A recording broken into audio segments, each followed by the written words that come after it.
Hi സുഹൃത്തുക്കളെ, ഞങ്ങളുടെ നല്ല വലിപ്പമുള്ള 15 വർഷം പ്രായമുള്ളൊരു മാവാണിത്. ഈ മാവ് നന്നായിട്ട് പൂക്കുകയും കായും ഉണ്ടാവുന്നതാണ്. നല്ല വലിപ്പമുള്ള മധുരമുള്ള മാമ്പഴമാണ് ഇതിൻ്റെ അകത്ത് ഉണ്ടാവുന്ന മാങ്ങ. അത് കറി വയ്ക്കാനാണെങ്കിലും അച്ചാറിടാനാണെങ്കിലും നല്ല ടേസ്റ്റുള്ളൊരു മാങ്ങയാണിത്. ഞാൻ ഫാമിൽ നിന്ന് മേടിച്ച് നട്ടിട്ട് ഒത്തിരി നാളിത് കായ്ച്ചില്ല. അപ്പോൾ ഈ ഫാമിൽ നിന്ന് മാവ് ആദ്യമായിട്ട് നട്ടതായിരുന്നു അത്. ഇത്രയും വലുതായിട്ട് ആ മാവിൽ മാങ്ങ ഉണ്ടാവാതിരുന്നപ്പോൾ അത് ഒന്ന് പറ്റിപ്പാണെന്ന് ഞാൻ വിചാരിച്ചിരുന്നു. പക്ഷെ അത് കായ്ച്ചു തുടങ്ങിയതിന് ശേഷം വളരെ നല്ല മാങ്ങയും മാമ്പഴമാണ് അതിൽ നിന്ന് കിട്ടുന്നത്. മാങ്ങ നിങ്ങൾക്ക് കാണാമെന്ന് പ്രതീക്ഷിക്കണം. ഈ മാവിലുണ്ടാവുന്ന മാങ്ങയ്ക്ക് ഒരു പ്രത്യേകതയുണ്ട്. ഇത് കൊല കുത്തിയാണ് മാങ്ങ ഉണ്ടാവുക. അതായത് ഒരു കൊലയിൽ തന്നെ കുറഞ്ഞത് ഒരു 4 മാങ്ങകളും ഉണ്ടാവും. അത് ഒത്തിരി മാങ്ങ പിടിക്കുമെങ്കിലും അതിൽ കുറേ കൊഴിഞ്ഞു പോകും.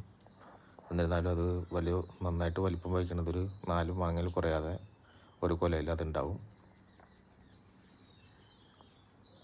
നല്ല വലിപ്പം വയ്ക്കുന്ന ഒരു മാവാണിത്. എനിക്ക് വളരെ ഇഷ്ടപ്പെട്ടൊരു